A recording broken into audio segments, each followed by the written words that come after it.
আসসালামু আলাইকুম আরহামতুল্লাহি ওবারাকাতু। ভিউয়ার্স, আমি এখন আলোচনা করব শিয়াদের অপসংস্কৃতির আগ্রাসন।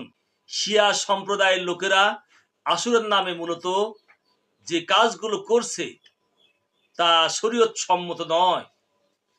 তাদের উদ্দেশ্য মুসলমানদের মাঝে বিভ্রান্তি ছড়ানো। আর শিয়াদের প্রোপাগান্ডায় আমরা এত বেশি প্রবাহিত হয়ে পড়েছি যে মহররম তথা আশুরা আসলে আমরাও বিভিন্ন সেমিনার, সিম্পোজিয়ামে, আলোচনার মাহফিলে শুধু হাই হুসাইন হাই হুসাইন বলে নবীর এক সাহাবী তথা আহলে বায়াতের প্রতি ভালোবাসা প্রকাশ করতে গিয়ে নবীর আরেক জলিল কদর সাহাবী কাতিবে ওহি হযরত মুয়াবিয়া রাদিয়াল্লাহু আনহু এর প্রতি নিষেধাজ্ঞা করে নিজেদের আমল নষ্ট করে দেই। শুধু তাই নয়, আমাদের আকীদা বিশ্বাসও এমনভাবে নষ্ট হয়ে গেছে যে মুহররমের মতো একটা মর্যাদাপূর্ণ ফজিলতের মাসে বিবাহের মতো একটি উত্তম কাজ করতেও আমরা দ্বিধাবোধ করছি। প্রায়শই দেখা যায় যে মুহররম আসলে মানুষ জিজ্ঞেস করতে থাকে, হুজুর, এটা তো মুহররম মাস, এই মাসে বিয়ে শাদীতে কোনো অসুবিধা আছে কি?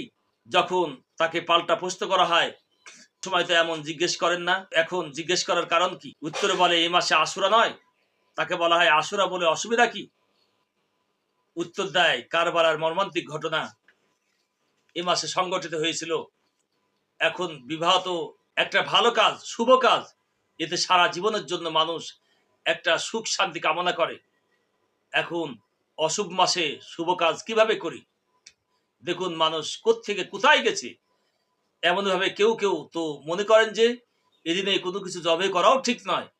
এভাবে মানুষ একটা ফজিলতের দিনকে অশুভ দিন বানিয়ে নিয়েছে এবং মন গড়া কিছু আচার অনুষ্ঠান নির্ধারিত করে আশুরার মৌলিক শিক্ষা থেকে দূরে সরে যাচ্ছে। আল্লাহ তাআলা আমাদেরকে শুভ বুদ্ধি দান করুন এবং সহি দিনের উপর টিকে থাকবার তৌফিক দান করুন।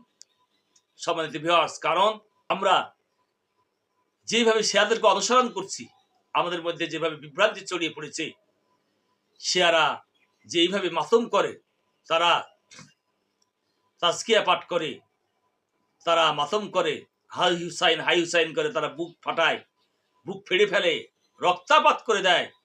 মহান আল্লাহর এই নিয়ামত, তাদের শরীরটা গুরুত্বপূর্ণ নিয়ামত, অথচ তারা মোটো গুরুত্ব দেয় না। এই জন্য আসুন আমরা আজকের আলোচনাতে এই শিক্ষা লাভ করবো, আমরা শিয়াদেরকে অ্যাভয়েড করব। শিয়াদের বিভ্রান্তি আমরা কখনো মেনে নেব না, আমরা তাদের কখনো প্রশ্রয় দেব না। আমাদের নীতি আদর্শের অনুসারী হবে একমাত্র বিশ্বনবীর আদর্শ। আমাদের আদর্শ পালন হবে একমাত্র বিশ্বনবী এবং আমাদের হুকুম পালন করা হবে একমাত্র কোরআনের হুকুম, কোরআনের আদেশ, মহান আল্লাহর নির্দেশ। আমিন।